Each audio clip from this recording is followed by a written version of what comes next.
Welcome to the Property Couch, where each week you get to listen to two of Australia's leading experts. Bryce Holdaway, co-host of Location Australia on Foxtel's Lifestyle Channel and Escape from the City on the ABC. And Ben Kingsley, Chair of Property Investors Council of Australia and the founder of the 2018 Property Investment Advisory Firm of the Year.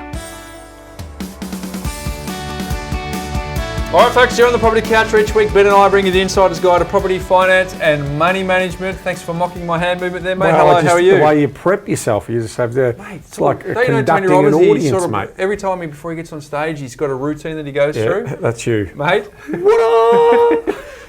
mate anytime you want to make me redundant, mate, you are more than welcome to kick it off. There's said the no. invitation. It'll be a while. Yeah.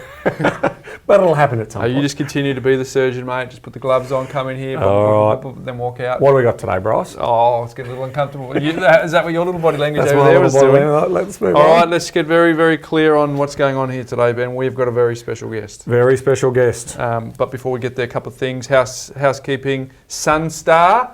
9 tips, Ben, 51 margin, the best by far. Well done. In the Property Couch Who would League. have thought the Hawks would get the job done? So let's talk a little bit about the footy. A little bit of snow in Canberra. The footy. It's just Hey, you how'd you winning go? and me losing. How'd you go again? No, good. Last kick of the game almost. Well, no, it wasn't the last kick. It was in the last minute. This is you're really enjoying this. Oh, well, it's just a pity. Really enjoying Because this. both teams have got lots of injuries, but we still managed to be fifth or something, and you guys managed to be... You played the whole season at the MCG, the team that never travels. Mate, bruise free on the old travel department. You can always come to the Pies, mate. Mate, You can always drop Freo. Like if you want to taste success... I've got too much... If you want to taste success... Let's go here. On grand final day, I want to taste success. How do I go with Collingwood? Pretty good. We've won it 16 times. How many times have you won it? Your inflection dropped a little bit then, I've got to say. Pretty good. You did it again. We've won the most. Pretty good. We've won the most games out of any other club through the history of the competition. Through the history of the VFL, not the AFL. Well, I think close to the AFL too, just gone. So Sunstar, reach out to the Stig at info@thepropertycouch. We will make sure you get a book of your choice. Well done, great tipping. Doing an ace that week was not easy to do. And with the 250th coming, Ben, it's not a milestone. Very special guest. Huge. Are you going to bring one? Huge guest. All right. Huge guest. But so let's set the scene. Let's set the scene. If we can't get someone... Put it into your department to make sure. So there's no pressure, everyone. If this changes over the course of the next couple of shows, and we ask everyone for their tips, then you realise that I wasn't able to get the person that I've got earmarked. So let's do your little backup, all right? Let's look out for you. Yeah. Because we do know you get the collie wobbles. So folks, let us know who you think would be a great guest for the 250th. And even if it's not the 250th, just in case Ben doesn't deliver, we might be able to get them on at another time anyway. Exactly. Yeah. So we want to know anyway. I think we want to know who your guest. Have you put the new page up yet, Ivis, where people can select a guest? No, she's not yet. No, that's coming. That's coming. It'll be close. Okay, so if you go to Facebook and let us know who that might be. Yep. We would love to hear it, just in case Ben doesn't deliver. So we need to help you out. All right. And before we go into our very special guest, my Mindset Minute theme today, Ben, is from Simon Sinek. Simon Sinek. You know Simon Sinek, The Power of Why. Yes. If to our audience, find your why. If you haven't YouTubed Simon Sinek and his why, you got to. Yep. It's like good stuff. It's must. We might even the Stig. She gave me the the link nod in the show notes. So check that out. But he's got this quote, Ben. I think it's really good. And I think it's really good for property investors to sort of think about themselves in their peer group and their family. So here we go. Don't quit. Never give up trying to build the world you can see, even if others can't see it, Ben. Listen to your drum and your drum only. It's the one that makes the sweetest sound, Ben. So when property investors don't give up, make sure that you play to your drum, Ben, even if other people cannot see what you're doing. And if you've applied the principles we've talked about now for 244, after today, 245 episodes, go to the beat of your own drum. So I like that, Ben. I thought it'd be worthwhile sharing with our group today. And I think it's a good Mindset Minute theme to set us up for the very special interview we have with Michael Pallier. Yes. And before we cut to that, we did have to record a little earlier. But you and I were up at the Australian Real Estate Conference up on the Gold Coast. We were. In May. Yep. It might have been June. And he got up on stage And what was really obvious about Michael was he deals in the high-end world of real estate in Australia, but humble. Just delivered the facts, and we were not disappointed, were we? No. When we got an opportunity to chat with us. Terrific chat. Let's cut now to our interview with Michael Pallier. All right, today, Ben, we've got a very special guest. We have an interview with Michael Pallier. He is the Managing Director of Sydney Sotheby's International Realty. That's an elite agency that handles the sale of luxury residential homes and rural properties throughout New South Wales and the Australian Capital Territory. Since 1997, Michael has personally negotiated in excess of 1,000 eastern suburbs luxury home sales on behalf of his clients. His sales include the most expensive home ever sold in Australia, the most expensive home ever sold at auction in Australia, and the most expensive residential land ever sold per square metre in Australia.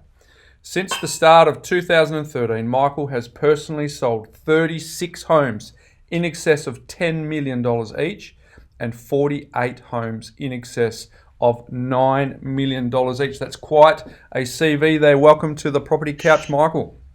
Oh, thank you. Thank you very much, Ben. Thank you, Bryce. A couple of things. I actually didn't sell the most expensive home. I sold the second most expensive home. And I checked my figures yesterday. As of yesterday, in the last 5 years, I've sold 82 properties for in excess of $9 million each. I sold one yesterday for $9,050,000, and that was the 82nd I've done since in that last 5 years. Wow, that's fantastic. Impressive. So I'll just let you know that was straight off your website, Michael. So there might be a tweak there for you. But thank you. Yeah, we might have to just adjust that a little bit. Thank you. That's impressive. How does that feel to have sort of been able to facilitate the successful homes from someone to facilitate that title changing? What does that feel like? Oh, it feels quite good.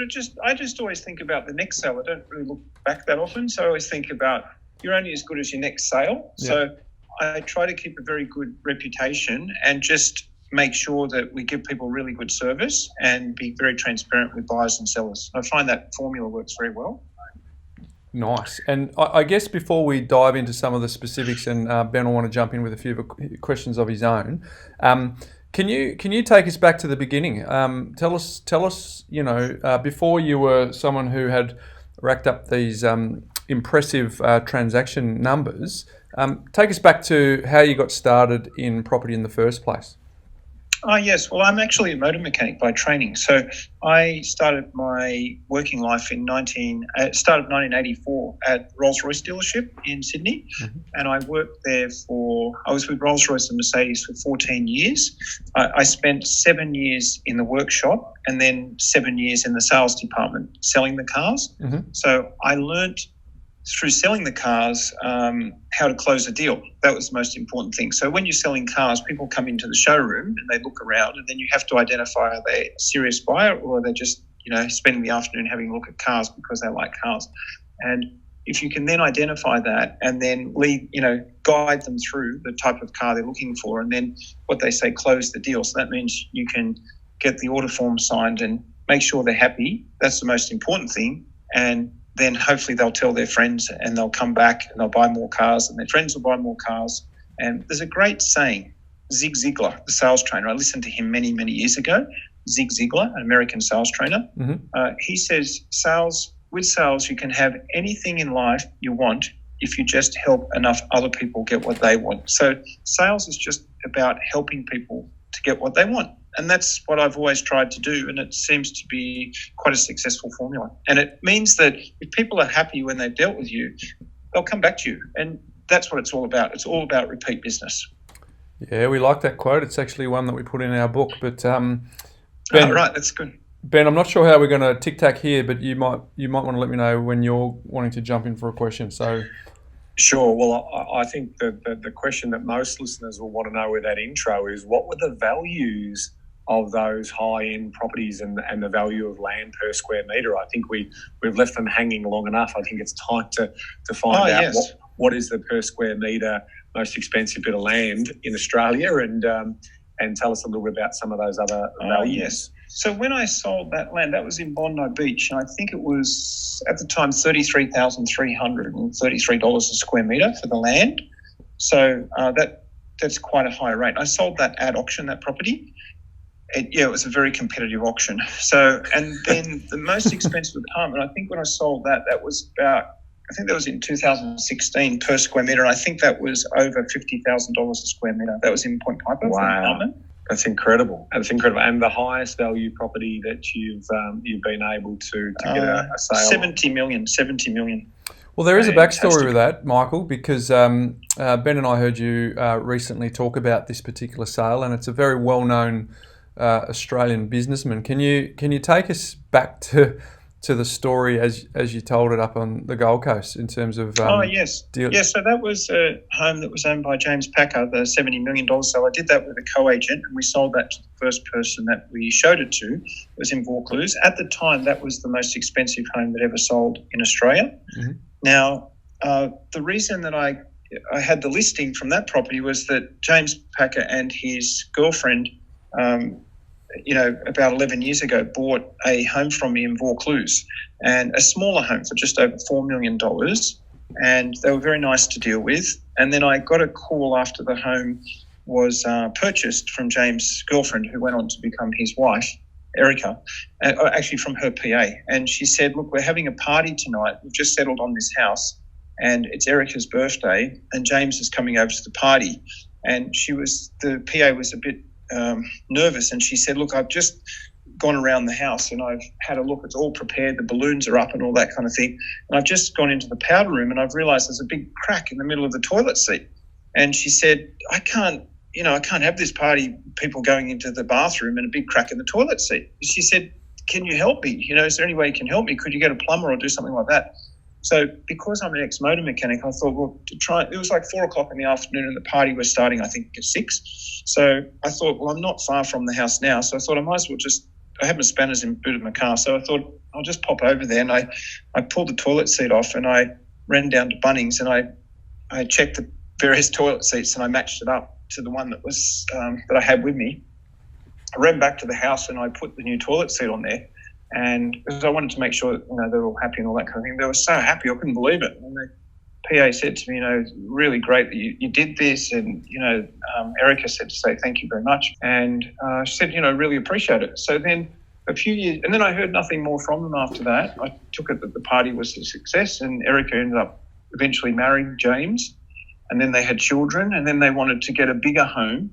So they bought this massive house in Vaucluse, and they paid $30 million for the old house that was there, and then they spent about $40 million and they built a brand new house on the site. It was a massive house. It was like 4,000 square metres internal, 6 levels. It had a full-size movie theatre inside it, 2 kitchens, 2 lifts. It had a beauty parlour, like a ladies' beauty parlour inside the house, and it was beautiful.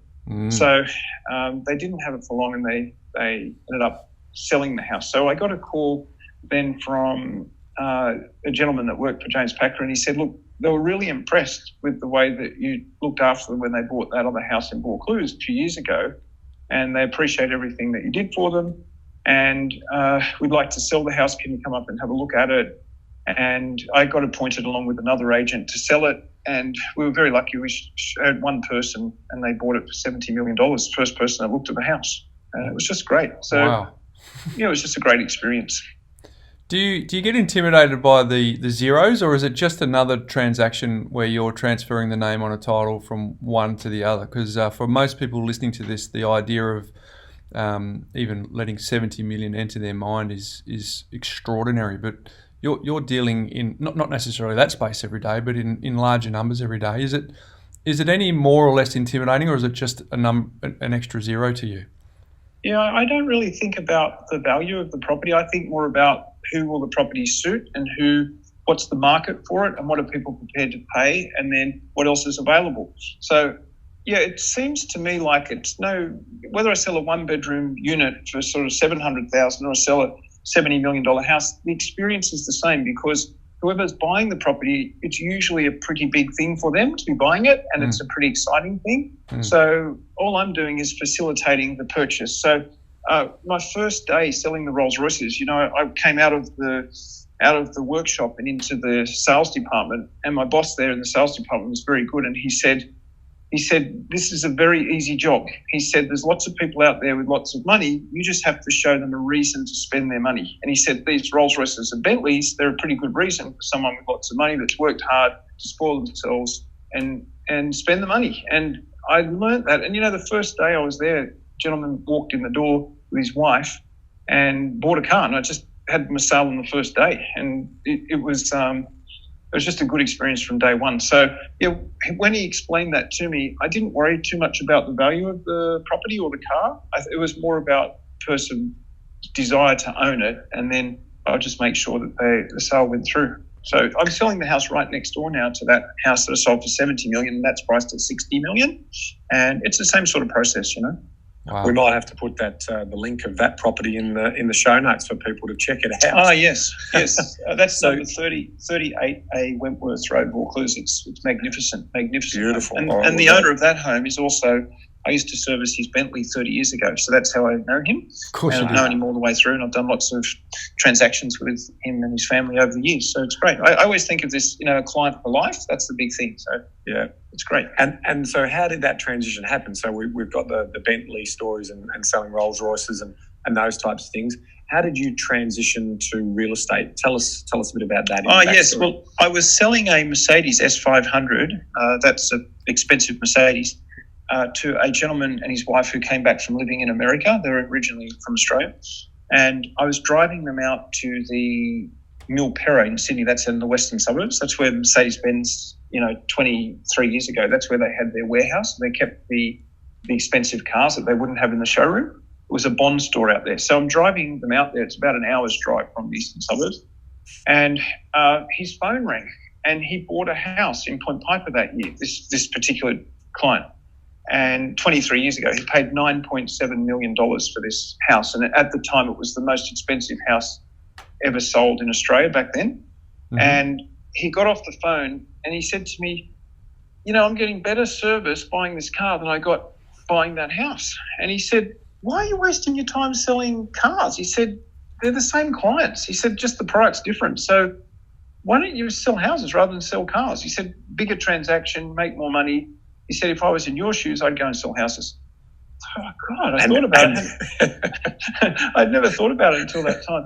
That client to this day is still one of my clients, and we still laugh about it today because he and his wife are the reason that I got into real estate. By the time I got out of that car, I made up my mind I was going to go into selling houses. I didn't know anything about selling houses, but I thought I'll give it a go. Well, that's a good point that you make. You didn't know anything about selling houses. I mean, is the transition, because the sales process and the dealing with people is the same to a certain extent, but the product knowledge that is, I've never sold properties in your patch, let alone any patch, but I can imagine that the differentiation between the types of properties on offer and some of the extravagance that's on offer. I mean, what was it like in the early days trying to get that product knowledge? Because A, you knew how to sell, and B, you knew the clients, but the bit that you weren't au fait with was the real estate. So what did that look like in the early days with those first couple of deals? Yeah, that's a very good question. So what I did, I knew nothing about. So when I said I knew nothing, I did the real estate course before that. I did 3 years, 2 nights a week. The real estate course at Tech. Mm-hmm. So I had a pretty good knowledge of the paperwork side of it, but the practical side I didn't know very well, and I didn't know the market very well. So what I did the first 3 months, I saved up enough money. So I was single, I wasn't married or anything. So I wasn't a big spender or anything. So I had enough money saved up so that I could last for 3 years if I didn't sell anything. That was my plan. I said, no matter what happens, I won't get out of this for 3 years. But if I'm a terrible failure at it, I'll go back into the cars after 3 years. Yeah. So the first 3 months, I didn't sell anything. I basically just went around I picked the patch that I wanted to work in the eastern suburbs of Sydney, and I picked from Watson's Bay to Potts Point, and that's, Double Bay, Vaucluse, Bellevue Hill, all those areas. Yeah, real tough neighbourhoods. Yeah, I suppose so. Well, that was where all my car clients had their cars, you see. So I thought, well, at least I know a lot of people that live there. Yeah. And so I thought, well, I'll just go to as many open for inspections that I can to try and see what's available in houses, and then I'll follow the auctions and I'll see what they sell for. And I did that for 3 months non-stop, and I basically got a great product knowledge of what was selling, what houses were selling in which streets and all that kind of thing. Mm-hmm. And it was terrific. So it really gave me a good background. And then after that, I was very lucky. I got one sale. I got one penthouse to sell from one of my car clients, and I auctioned that and sold that, and it went really well at the auction. It went way over the reserve. I thought, well, if I can do that, I can do it again. And then I got another listing. And then by the end of that year, I was very lucky. I listed a house in Point Piper, which is the most expensive area in Australia, for one of my Hong Kong Chinese clients. So what I did, it was before the internet. So basically, it was 1997. So basically, I mailed out to my clients, information on properties and things like that. And a lot of them were my car clients. In 1997, we had a stock market crash at the end of 97, mm-hmm. and the market dived. So what happened was, I wasn't getting a lot of listings because I just started in the industry, but I knew that a few of my clients' houses had failed to sell at auction through other agents, and they were running out of agency. So I called up the clients and I said, look, I represented Rolls-Royce and Mercedes. I'd be very pleased to represent you in the sale of your house. They've sort of had nothing to lose because they weren't getting a result because the market was down. So a few of them gave me their houses to sell. So one of them was this house in Point Piper. I listed it, I auctioned it, and I sold it for $7.35 million. That was the third most expensive house sold that year. That was in my first year in real estate. So there was an article written in the Sydney Morning Herald about, this young person listed this house. They came from nowhere. They auctioned it. They sold it. And then after that, it was just floodgate of vendors ring me up about selling properties, and from that day onwards, I've just never looked back. Just always had lots of listings and lots of sales, and I just worked really hard for the owners. I always work in the best interest of the owner. I mean, even to the point where I often say to them, look, I wouldn't take that offer if I was you. Let's hold. I think we can get more. Or sometimes I get called in and I say to the owner, look, I don't recommend you should sell now. Maybe hold off for a couple of years with their personal circumstances. Often they want to get a second opinion, ask you, what's your opinion? Should I sell now or should I hold? So I find if you just give people the right information, they come back to you and you do lots more deals. Yeah, it's going to hold you in good stead, right? So for some of our listeners, they wouldn't necessarily understand the mechanics of even how a real estate agent works, because essentially you're pitching yourself with maybe, in your case, not many, but for typically 2 or 3 agents, and then if you are successful at the sale, you will then get paid, and if you're not successful at the sale, generally you don't get paid. But can you take us into the mind of some of the people that you're dealing with who have $7.35 million houses? What is their mindset? What's it like dealing with them? And do you ever get finance clauses with wealthy people, or are they all cash contracts? A lot of them do finance the properties, but they have assets that they finance them against. So I have a client who's in his 90s, and I know he's got over $100 million worth of property, and he was telling me recently that he's still got debt on some of his properties, even in his 90s.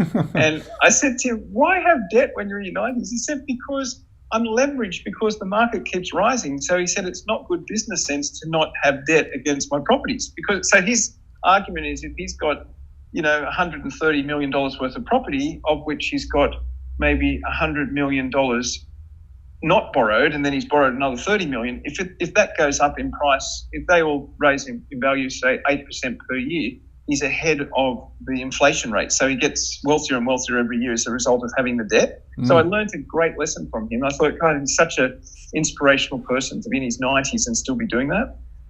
So a lot of people have debt against property because they know that by leveraging on property but not over leveraging, it's actually better than actually not having the debt, if that makes sense long term.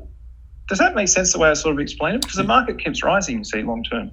It does, Michael. I mean, it's something that we're very big on. We talk about it as cash on cash return. So ultimately it's about controlling the asset, not necessarily owning it outright at the start. But we get a lot of questions from our listeners around, when you retire, do you need to be debt free? And in some cases, living off the passive income, you don't necessarily have to retire the whole debt out.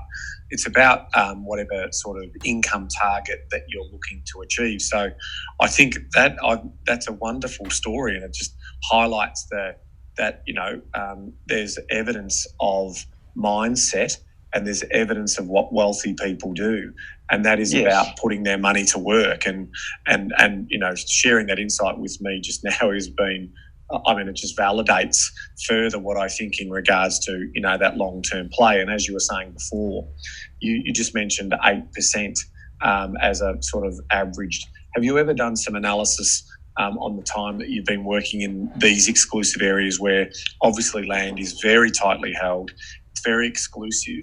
Do you sort of have a rule of thumb in regards to what you think the capital growth has been for the properties that you've been able to transact over the years? Yeah, I think it would be at least 8%, possibly more. Well, that house that I sold in 1998. So I started at the end of 97, and 98 sold that house in Wolseley Crescent, Point Piper for $7.35 million. That house today, conservatively, without any work being done on it, would be worth in excess of $40 million, that same house. And the same owner owns the same house. So if you work out from, 21 years ago, that house has gone from $7.35 million to in excess of $40 million in that period. And the person that bought that house said to me at the time, he's on the Rich 200 list, the person, he's a very astute property person. He said, son, at the time, he said, I know I've paid $7.35 million, but he said, it won't be long and this house will be worth $10 million. He said, mark my words. Now, that house today is worth in excess of $40 million. That's what you said is right. A lot of people that are wealthy, they just understand. They can look into the future and they can back their judgment. So they understand in their mind what will happen, and then they put themselves in a position so that they can take advantage of, say, a rising market. And you've got to be a believer that the market's going to keep going up without going crazy, because to do well long-term in property, because if you didn't believe that, you would never negative gear and you'd never borrow on the properties, Correct. And I think that really does raise a fundamental point where a lot of mindset barrier falls into, property prices can't keep going up and up and up. But there's an example of an asset at $7 million where people, for all of us, that's unaffordable, right? To now be worth $40 million is all relative. And we talk about that in regards to ripple effect of valuations of land and then the scarcity assets and the owner-occupier appeal. I mean, there are a lot of wealthy people around the planet, but there's not an abundance of A-grade property like what we're talking about. Now, that astute, Fortune 200 person understood that, and his mindset allowed him to take a calculated risk, because it's still a risk, but a calculated risk in terms of backing his judgment, backing his expertise, backing his knowledge to do that. So whether it's a $7 million property or a $350,000 property, and that one day that $350,000 property will be $1 million property, people have got to understand that. And what this is great for us in terms of some of the lessons you're learning from the uber rich, the wealthy people in this country, in terms of the mindset they hold and how they go about, executing on their decisions to build wealth. Yes, that's right. And if you look at Australia, what gives me a lot of confidence, if you look at Australia, particularly Sydney and Melbourne, I think the projected growth is around 100,000 people extra every year for both of those cities for the next 5 to 10 years, I think. I think that's correct. Mm-hmm. So, as you quite rightly said, if you look at the prize locations like Point Piper, where there's a little peninsula of a small number of houses there and near the private schools, it's a place that people with money want to live in.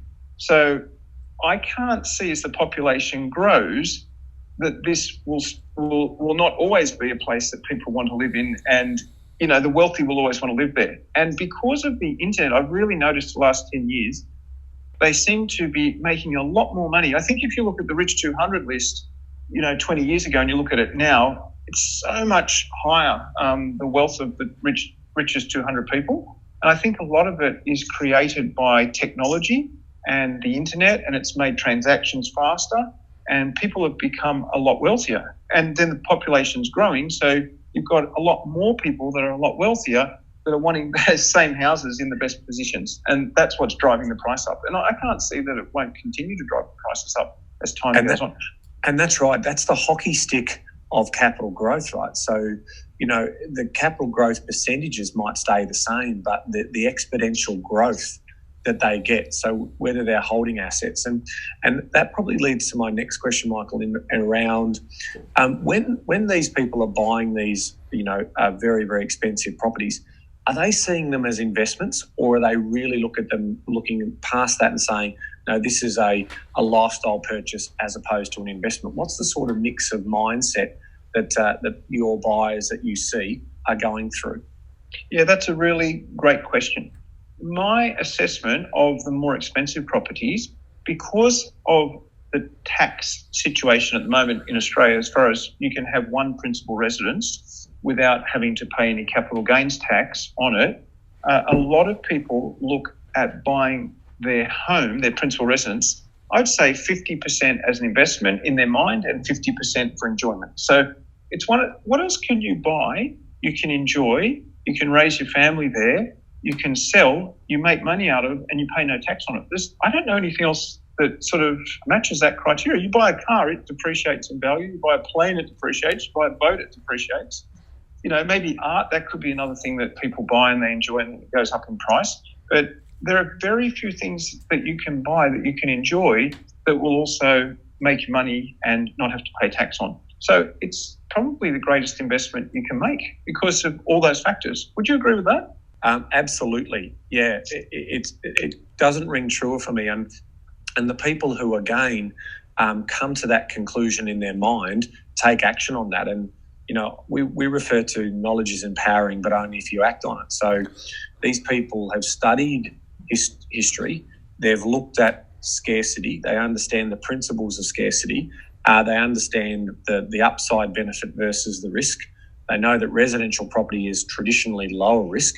Now, bearing in mind in large economic downturns, some of the wealthiest are usually the biggest impact, and there's some more volatility in the top end of the market than most other marketplaces because of that affordability story. But you wash past that, and like all things, they go through cycles, and then we go through really prosperous economic cycles.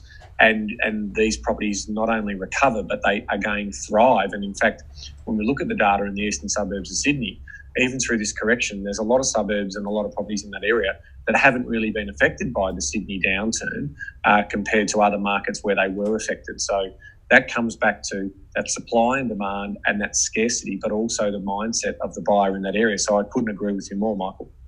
I think you're right. I think if you're listening to this podcast and you want to make a good investment in residential real estate, I think the golden rule is be near employment, number one, be near public transport, and be in an area where people want to live and there's not a huge amount of supply. And then look at the growth rates and look at, are people coming to that area?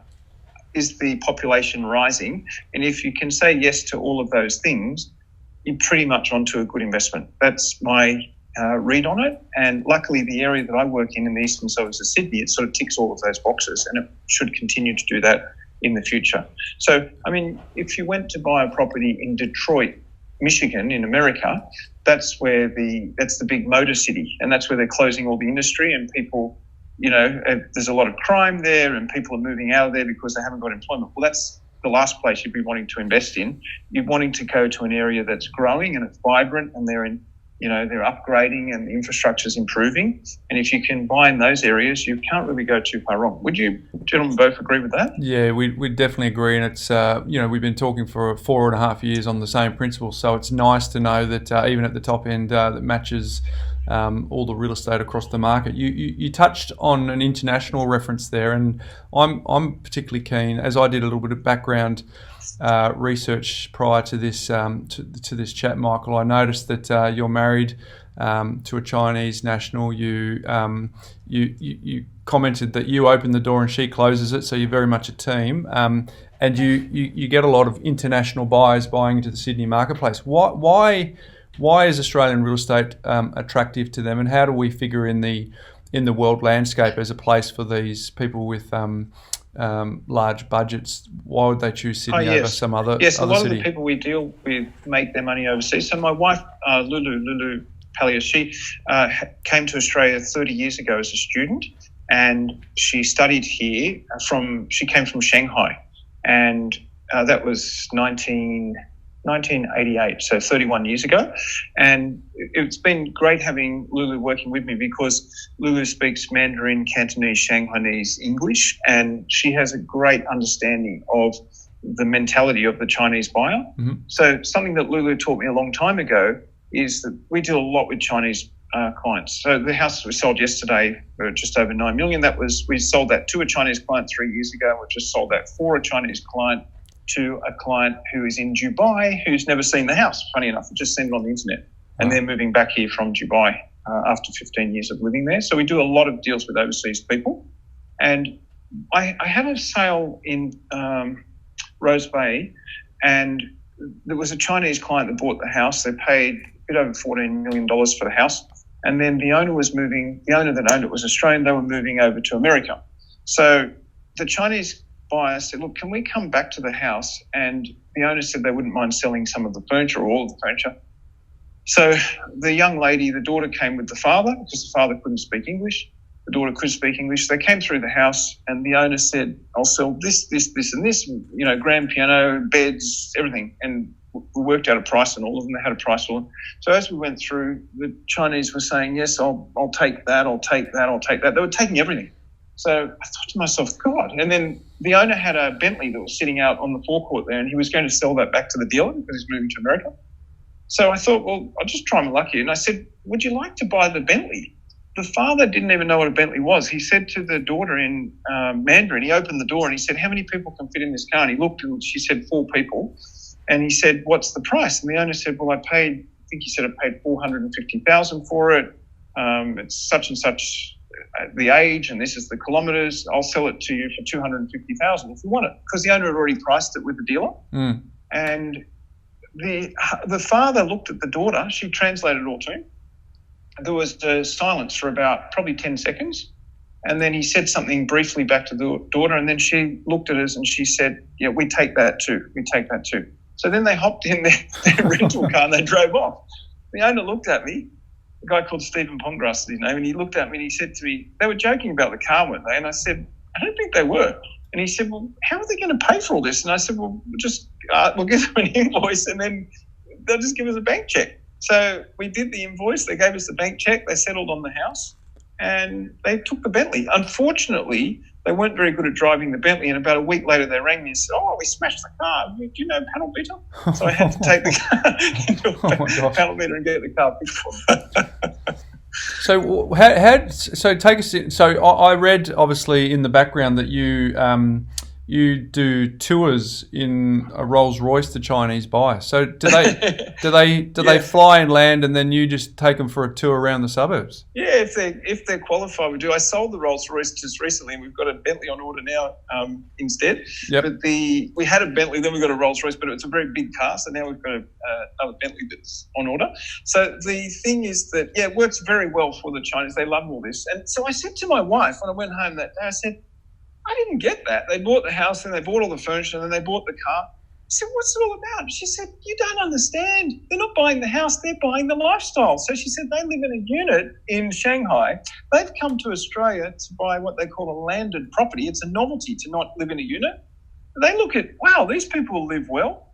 Oh, I'll just buy their lifestyle. So I'll just buy everything they've got and I'll just take on their lifestyle. So she said they're buying the lifestyle. That's what they're buying. So it was a great lesson. And I learnt that as a result of my wife explaining that to me. So, the Chinese are fantastic to deal with. They're very funny. And, they are. They're into a thing called feng shui. I don't know if you know about that. It's about making sure that the front door faces the right way. One of my clients turned up with a monk just recently, a feng shui master. And he was going all over the house and he's looking at the directions, dropping a compass on the ground and he was working out if the house suited or didn't suit and all that kind of thing. So that's all part of their culture also. So you've got to understand that when you're dealing with the Chinese market. How well do you know that? Because I mean, if you were to get a listing and realise that the points don't add up, you probably wouldn't waste your time talking to a Chinese buyer. Is that right? Well, the funny thing about it is they could talk to 10 feng shui masters and they all give them a different opinion on the same house. Oh. So that's the bit I find just fascinating. So you never one can walk in and say, look, there's a tree in the way, I'm not going to buy it. And another one walks in and says, yeah, I like it, I'll take it. So it's very hard to know. But the Chinese, they're very good to deal with and very nice and actually very funny. They are characters, I must say. And a lot of the dealings with the Chinese involves food. So they're always taking to Chinese restaurants and all that kind of thing. So I had a co-agent that was with me, and he didn't really understand what it's like dealing with the Chinese market. And we were selling a property in Darling Point, and a young Chinese lady walked in, and his name's David, this guy, and he says, he starts speaking pidgin Chinese to this buyer, and he says, "Me, David, me, you, yum chow," he says to this Chinese lady. Mm-hmm. And she looked at him and she said, "I'm Australian-born Chinese. I was born here. I was educated here. You don't need to talk to me like that." And it was like he just completely put his foot in it with the Chinese people. So you can't assume just because they look Chinese that they just got off the boat from China, on the plane. Yeah, absolutely. Hey, who else? What sort of foreign investment review board navigations do you need to yes, overcome? I do it all the time. So now it is quite stringent. So if the person, they've got to have the right type of visa. So effectively, they've got to they can have a temporary visa if they want to buy a property in Australia, but they can only buy one property that is their principal residence if it's not brand new, if it's a second-hand property. And their visa has to run for more than 12 months. So it can run from anywhere from 12 months to 5 years. And they're allowed to buy the property subject to prior approval through the Foreign Investment Review Board in Canberra. The rule is if they move out of the country for an extended period, so if they go back to China for 3 months or 6 months, they then have to sell the property, because the idea behind it is that they can have a property to live in while they're here, but if they leave, they can't just have a dormant property sitting here. And a lot of the people have that visa within the first 1 to 5 years, and then their aim is to try and get residency, and once they've got permanent residency, they can then keep the property. Okay, makes sense.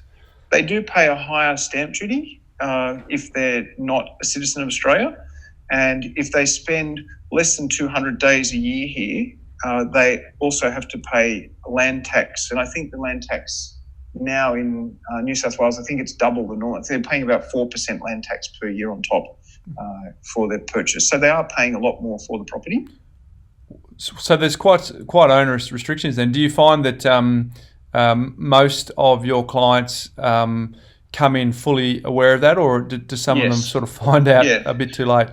No, a lot of them are, because a lot of them have an immigration agent that helps them get into the country. And the first thing we ask them is, when they come to look at a property, is what visa they're on. So there's no point, if they're on a tourist visa, they can't buy no matter what. So there's no point wasting the time of their time and also the owner's time of the property, taking them in there if they can't buy. But normally they've got the right visa before they buy.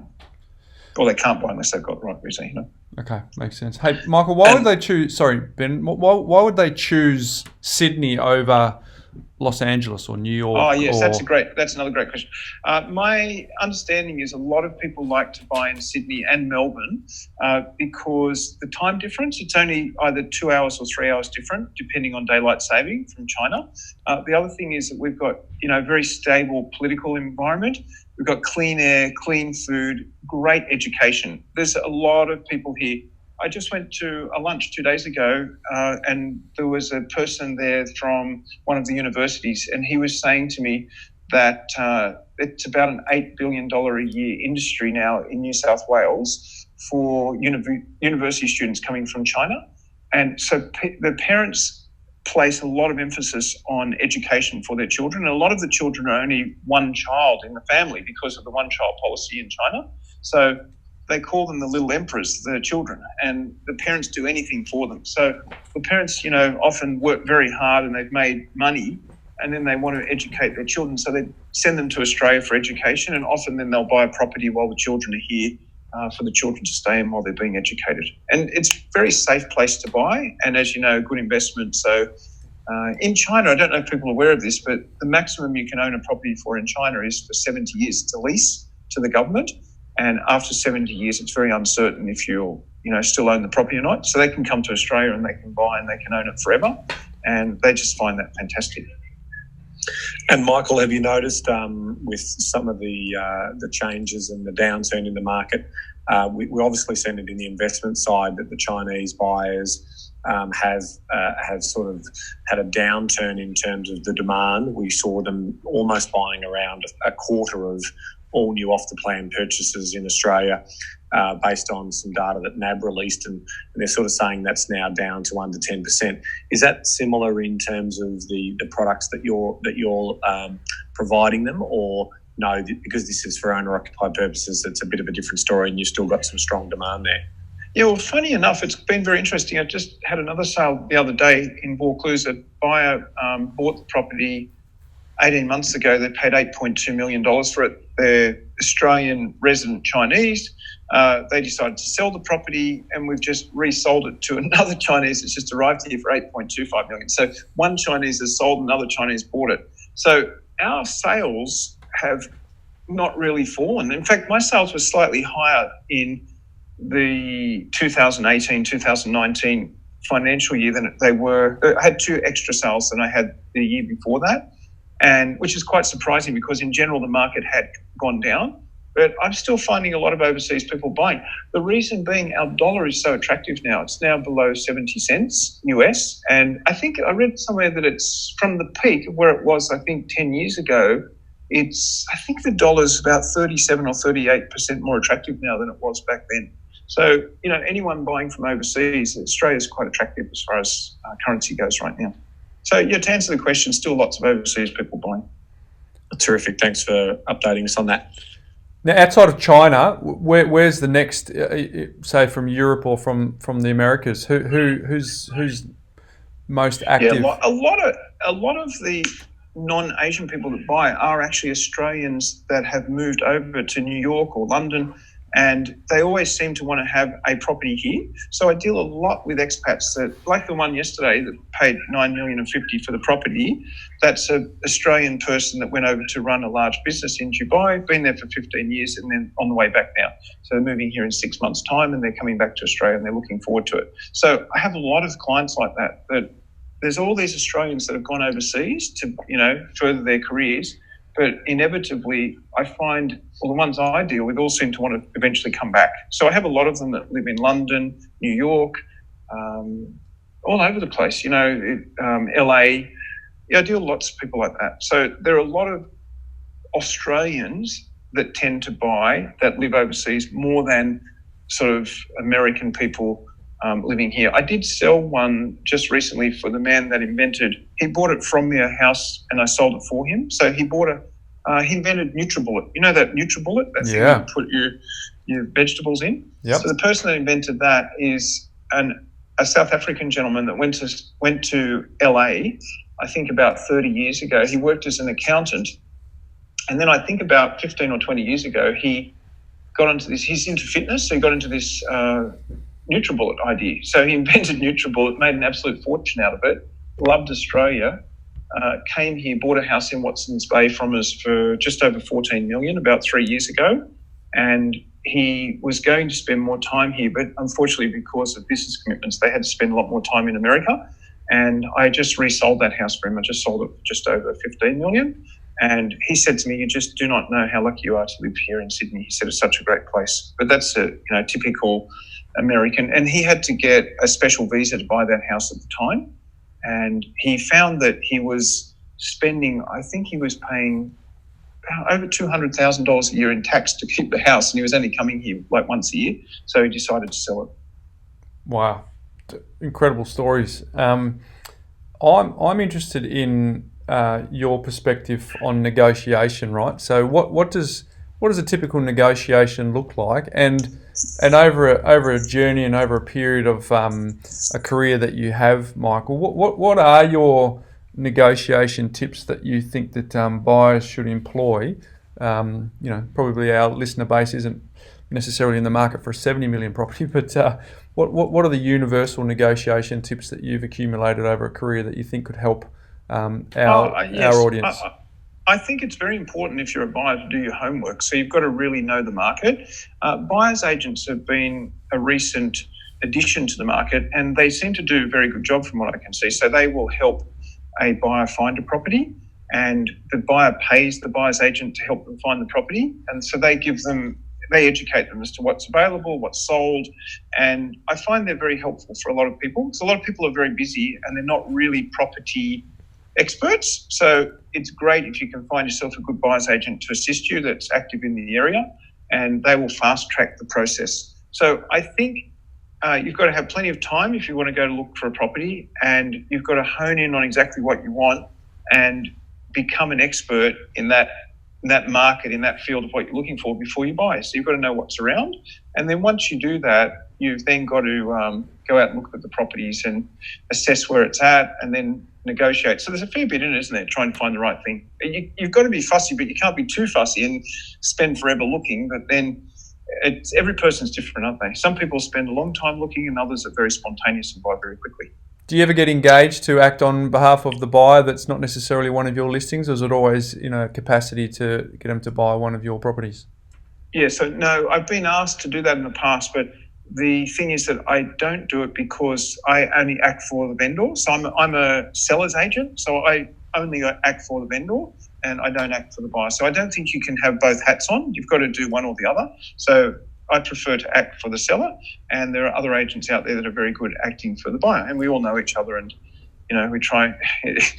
I'm trying to get the highest price I can for the owner, and they're trying to get it for the lowest price, but usually we get to a point where everyone's happy, Yeah, absolutely. I appreciate the endorsement for buyers agents too, Ben. As we work towards wrapping up, Ben, is there anything else that you want to fire at? Yeah, look, I've got a couple more. The main one for me was when we're talking about the property side and the negotiating side, outside of the $70 million property, what's the most interesting property that you've ever had to list and sell? Oh yes, yeah. I like to sell anything that's a bit different. So I'm really proud of some of the. I've sold a Jewish synagogue, which I don't think many people in their life would have done that. No. And I sold it twice within 6 weeks, that property. Wow. That was in Bondi. And there's a story in that. What 6 weeks? That's not a long hold period. That's not a buy and hold strategy. What it was, the person bought it, and he bought it, and then he was inundated by rabbis that were inviting him to come over for dinner as soon as he bought the property, and he was going to develop it into apartments and things like that, and the rabbis didn't want him to do that. So he started to have a real guilt, a real problem with guilt. And he said, "Oh my God, I think I'm doing the wrong thing by the community. Can you sell this thing for me if I can get out of it without losing?" So luckily there was a rabbi from New York that came on a rescue mission. It was, of all things, the synagogue was repossessed, which is a very unusual thing. And so I sold it for the mortgagee.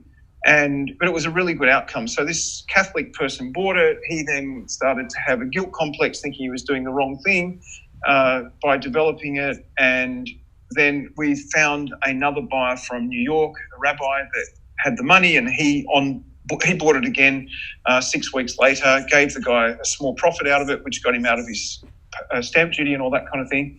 And then they developed it and did aged care for the Jewish community, which is a fantastic outcome. So fantastic outcome.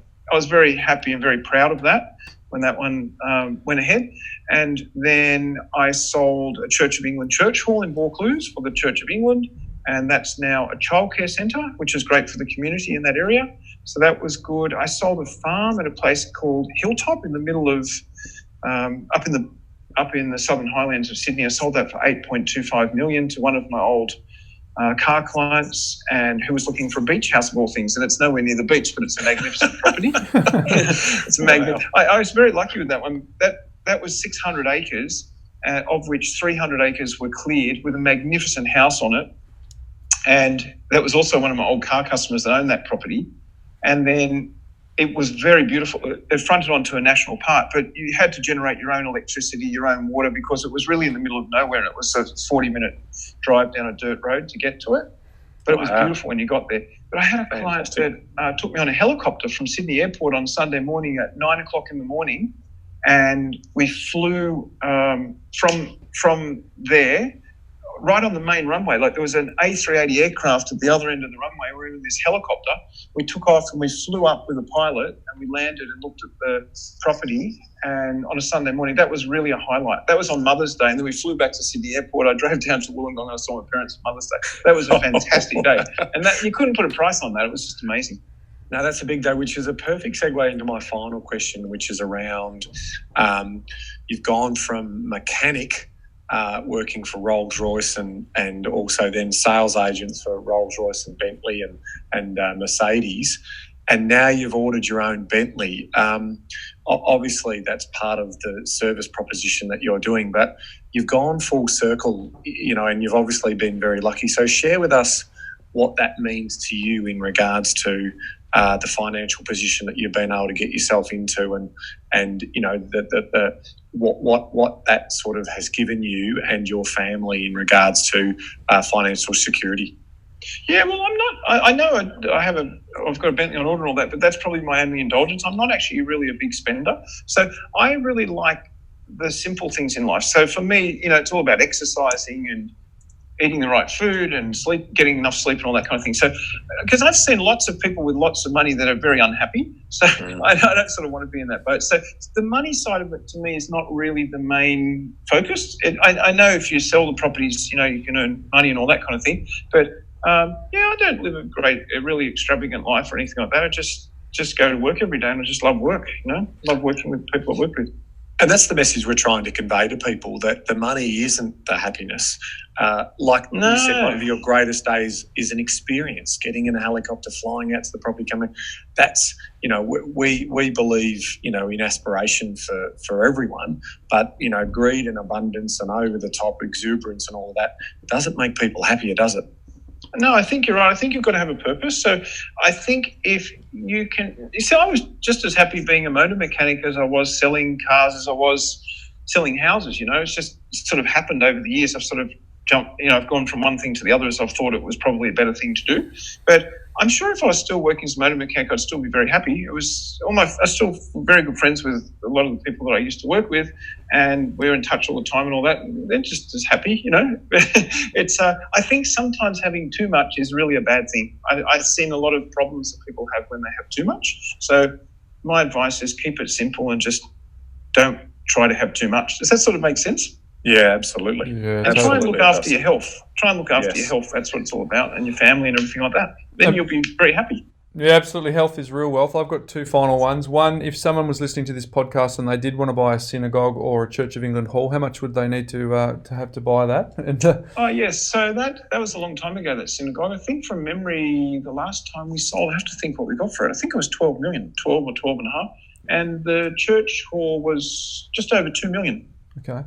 That's what we sold that one for.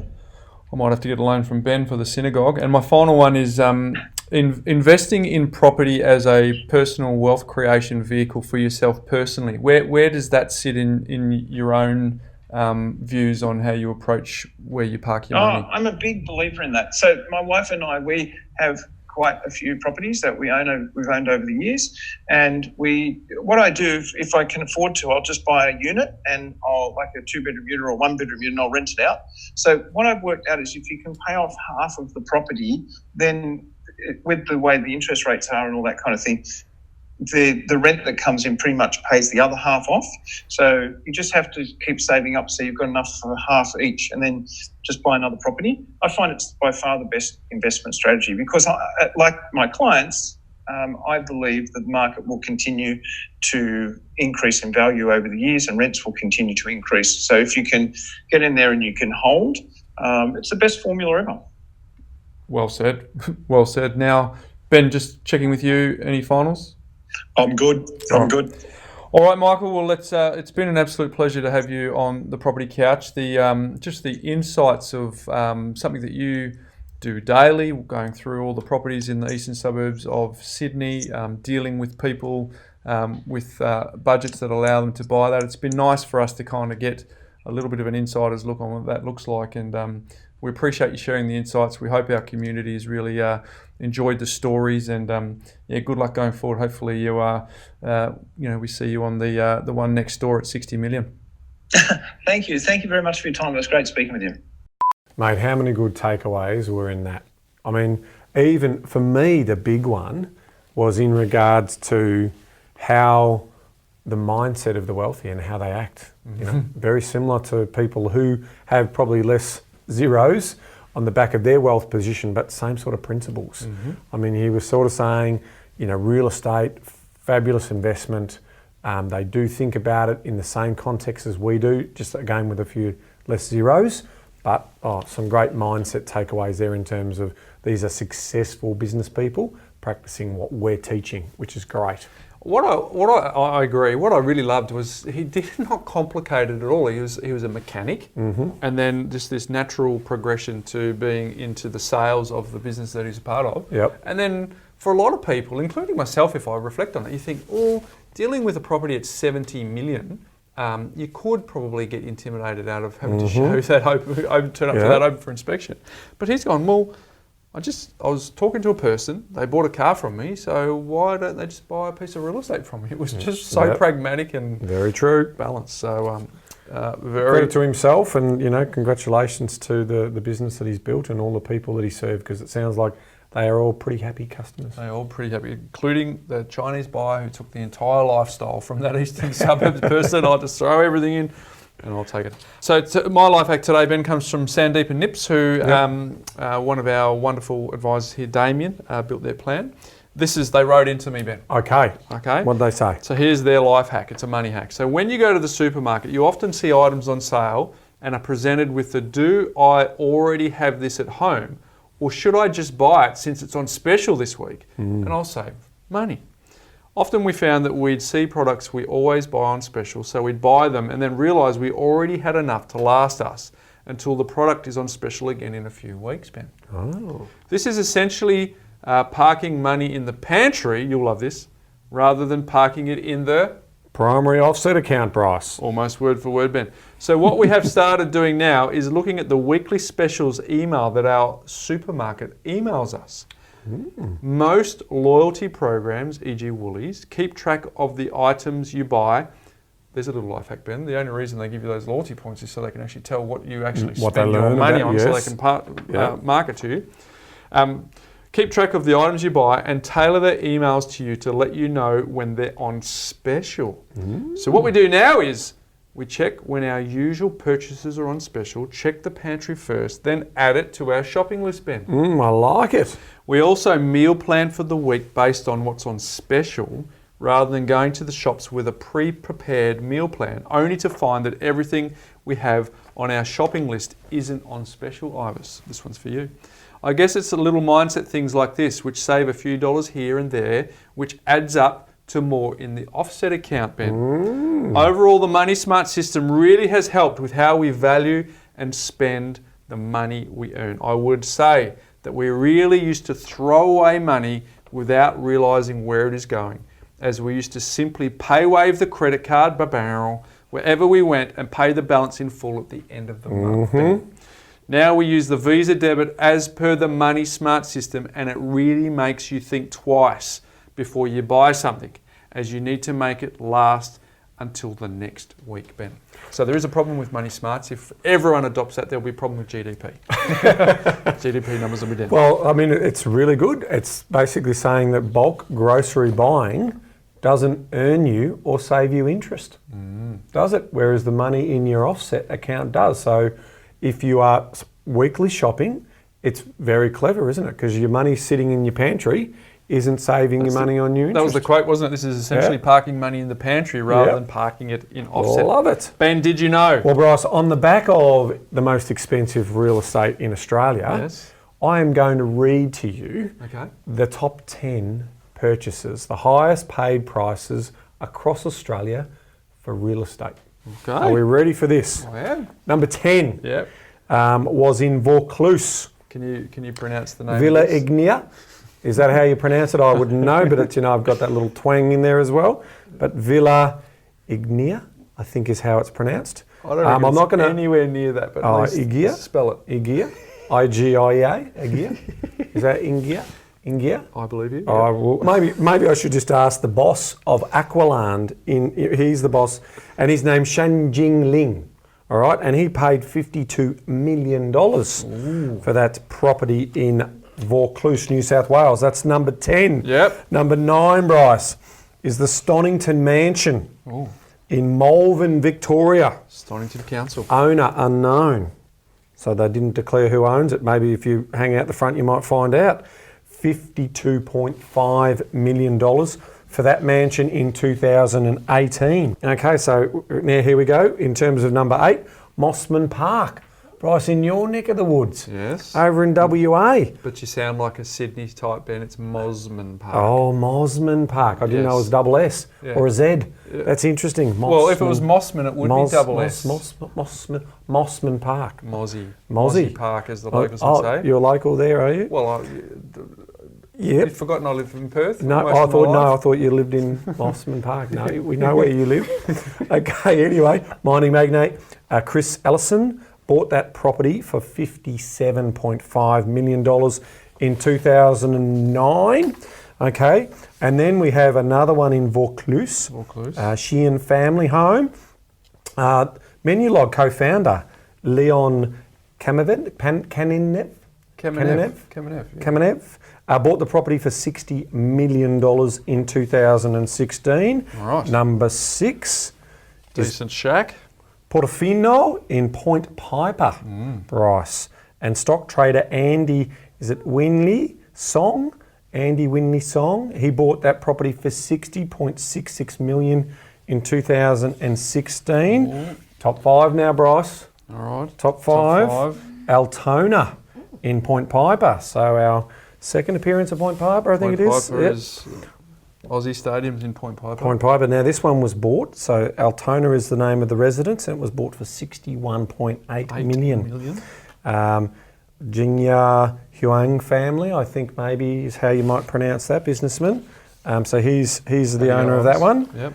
Phoenix Acres, Bryce, is number 4. Ooh. Coming in number 4 in Vaucluse. Oh, another one in Vaucluse. Vaucluse, property developer Dr. Jerry Schultz and his wife Debbie have bought that property, and they paid a sort of lazy $65.25 million in 2017 for that property. Not a bad shack, that one either. And now number 3, down to the final 3. Okay. The second runner-up. Okay, Vaucluse, businessman Chow Chuck Wing. He has bought this property for a lazy $70 million. In fact, the feature property we talked about in today's episode. James and Erica Packer sold that back in that time. So that was in 2015. Now, since Michael did that listing, Ben, we've got 2 more. Yep, first runner-up, Bryce. Yeah. First runner-up, Point Piper again. Oh. So here we are. Now, this one here, the owner, which is Scott Farquhar and family, the Atlassian co-founder, he paid $71 million for that property in 2017. And then the number one. Stiggy's house. Drum roll, please. Stiggy owns this one with her family.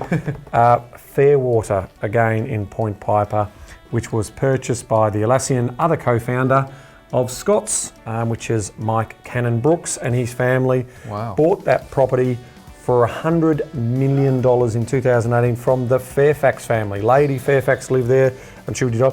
1.12 acres right on the water there. Hectares. In